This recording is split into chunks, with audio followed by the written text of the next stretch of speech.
बेरोजगारी भी उसी तरह है।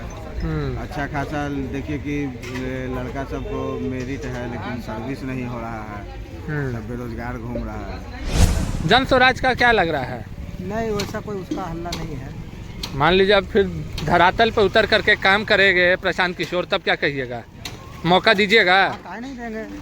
आदमी पब्लिक क्या काम है ना खोता और क्या खोता है। इस क्षेत्र का रुख मेन डिपेंड करता है कि कैंडिडेट किस पार्टी कौन देता। चलिए, आरजेडी की तरफ से आपको क्या लग रहा है, कौन कैंडिडेट? नहीं, आरजेडी अभी यहाँ से कभी जीता ही नहीं है और न जीत पाएगा। बिहार 2025 विधानसभा का चुनाव का जो बिगुल है वो बज चुका है। तमाम पार्टियां अपनी रणनीति और राजनीति में लग चुकी है, जहां पर जोड़ तोड़ चल रहे हैं, जहां पर बिखराव भी दिख रहा है और एकता भी नजर आ रही है। और इस तमाम राजनीतिक बिहार की जो राजनीति चल रही है उसके बीच में हम आए हैं आपको ग्राउंड रिपोर्ट बताने के लिए कि क्या कुछ कह रही है बिहार की जनता, जमीनी सच्चाई क्या है, क्या परिवर्तन की हवा बह रही है या एक बार फिर से कमल खिलने जा रहा है, एनडीए सरकार फिर से आने वाली है।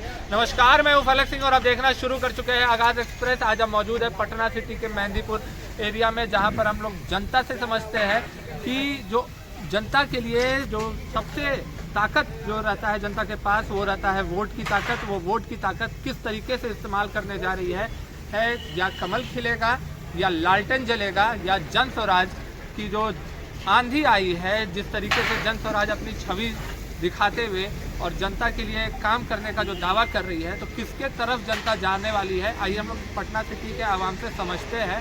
ऐसे ये क्षेत्र बीजेपी का क्षेत्र रहा है। नंदकिशोर यादव यहाँ से विधायक है वर्तमान में, तो ये भी जानते हैं क्या नंदकिशोर यादव इस बार अपनी सीट बचा पाएंगे या इस बार परिवर्तन आएगा। और ये जो त्रिकोणीय मुकाबला अब कहा जा सकता है कि एक तरीके से यह मुकाबला त्रिकोणीय हो चला है, तो ये त्रिकोणीय मुकाबला अब किस रुख में जा रहा है और जनता के पास अब जब ऑप्शन है तो जनता कौन सा ऑप्शन प्रेफर करती है?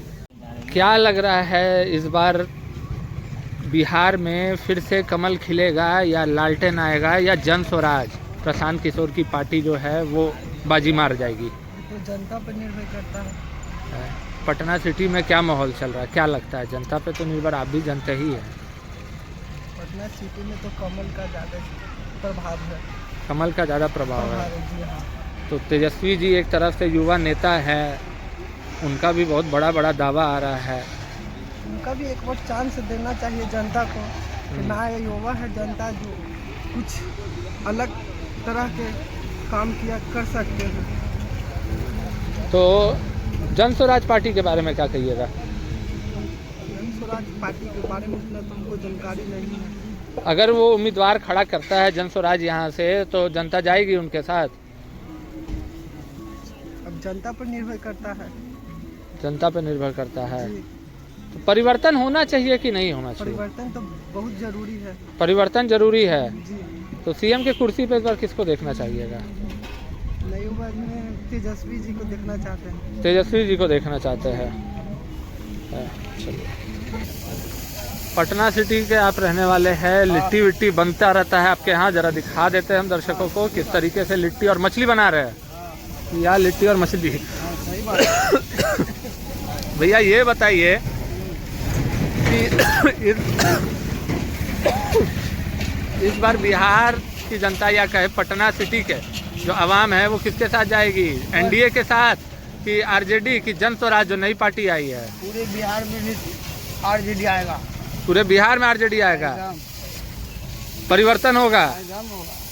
तो जन स्वराज जो पार्टी है उस पर भरोसा नहीं है? नहीं, आरजेडी आएगा। कोई खास कारण आरजेडी पे भरोसा का? बदल देना चाहिए सरकार को एक बार। तो बदलिएगा तो जन स्वराज को रख लीजिए ना। आरजेडी ठीक है। आरजेडी ठीक है। मुख्यमंत्री कौन? आओ कौन? लालू जी के बेटा तेजस्वी बनेगा। लालू जी के बेटा तेजस्वी यादव। आओ कौन बनेगा? बनेगा, आओ कौन बनेगा? चलिए, क्या लग रहा है अभी जो मौजूदा हालात है सरकार के, 2025 में चुनाव है, किस तरफ जाने वाली है पटना सिटी की जनता? महागठबंधन। तो नंदकिशोर यादव जी का सुखड़ा साफ? उनका साफ नहीं है, लेकिन उनकी जगह पर कोई रहेगा तो बीजेपी का रहेगा। बीजेपी का ही रहेगा। तो अभी नहीं है, पार्टी उनको सीट नहीं दे रही है। नहीं दे रही है। दूसरा कोई रहेगा। दूसरा कोई रहेगा। तो किसके साथ जाएगी? महागठबंधन के साथ। जन स्वराज का क्या लग रहा है? नहीं, वैसा कोई उसका हल्ला नहीं है। मान लीजिए अब फिर धरातल पे उतर करके काम करेंगे प्रशांत किशोर, तब क्या कहिएगा? मौका दीजिएगा? काहे नहीं देंगे?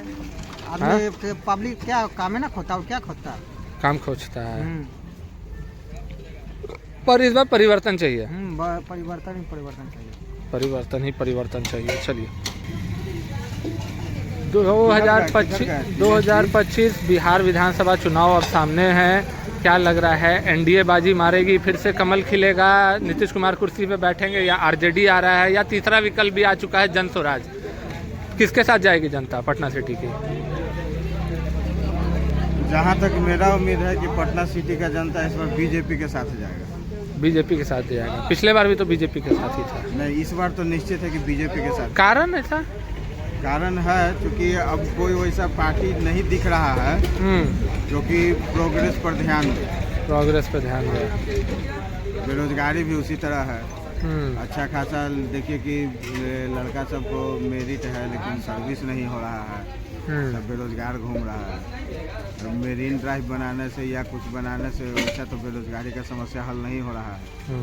मेरीन ड्राइव बनाने से अच्छा था कि कोई फैक्ट्री डालता, कुछ करता। तब बीजेपी तो ये तो बीजेपी के कार्यकाल में मेरीन ड्राइव बन रहा है। तो ठीक है, बीजेपी के कार्यकाल में बन रहा है, लेकिन फिर भी वो कुछ सोचता है। आरजेडी नहीं सोचता। आरजेडी का तो कुछ नहीं कर सकता है। आरजेडी बस अपना अधिकार समझता है कि मुख्यमंत्री बनना मेरा अधिकार है। बनना अधिकार है। अधिकार है। तो जन स्वराज के बारे में क्या कहिएगा?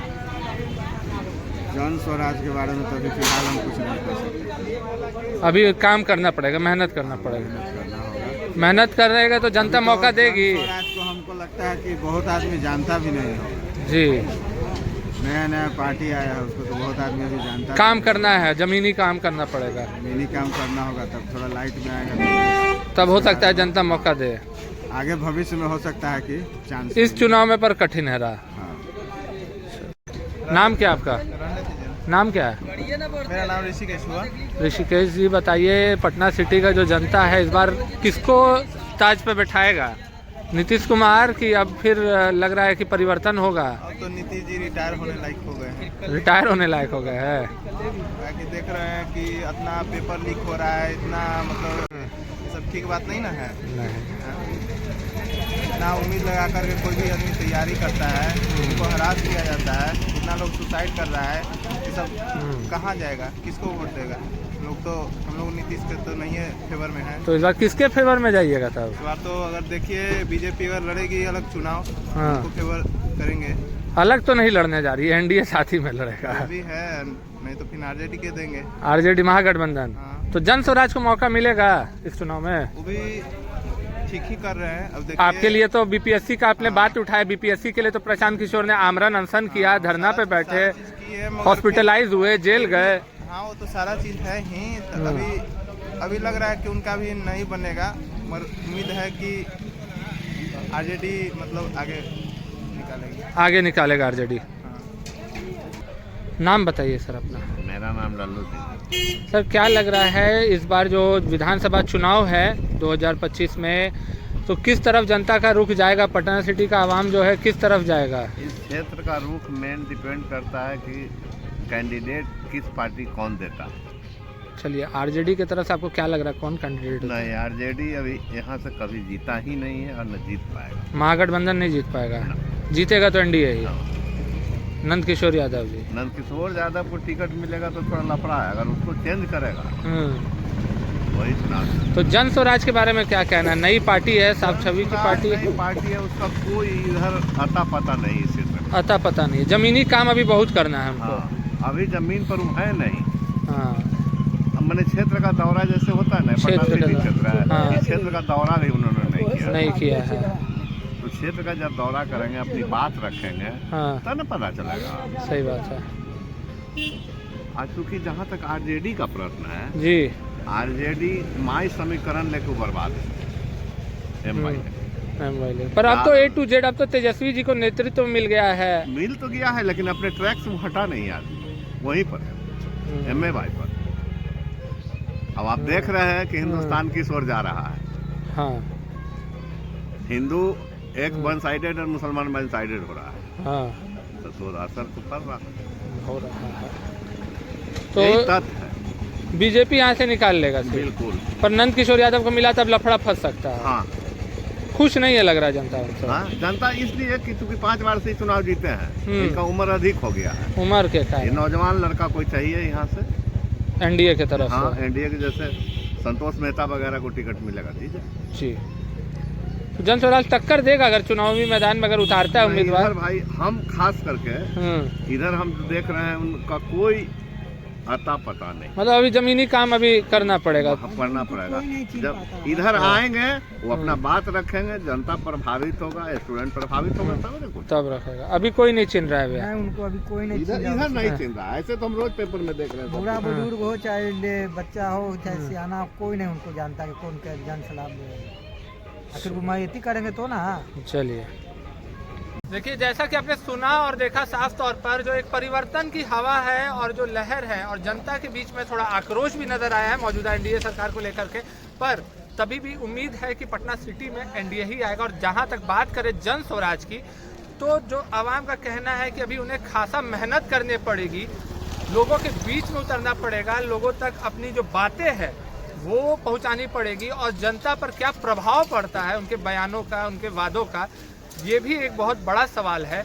और प्रशांत किशोर की जो पार्टी है जन स्वराज, जैसा कि आपने लोगों से सुना कि साफ तौर पर हालांकि अखबारों में प्रशांत किशोर की पार्टी जन स्वराज का चर्चा ज़रूर होता है, पर अभी ज़मीनी तौर पे प्रशांत किशोर को काफ़ी मेहनत करना पड़ेगा 2025 विधानसभा के लिए, जिसमें वो दिग्गज पार्टी जैसे जेडीयू हो या आरजेडी हो उसके टक्कर में आ सके।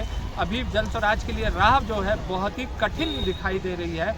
पर फिर भी अगर जनता की बात करें, पटना सिटी के जो रुझान निकल कर आ रहे हैं, जो ग्राउंड रिपोर्ट निकल करके आ रही है, वो ये दिखा रही है कि जो अब जो जनता है वो बटी हुई नज़र आ रही है। जी हाँ, बहुतों का ये भी कहना रह गया था कि इस बार तेजस्वी यादव को आना चाहिए, नई सोच के नेता है। बहुतों का ये मानना था कि कमल ही खिलेगा। तो ये हम जनता पे छोड़ते हैं कि जनता आने वाले वक्त में किस तरफ जाती है। तब तक के लिए जुड़े रहे हमारे साथ, देखते रहे आगाज़ एक्सप्रेस। धन्यवाद।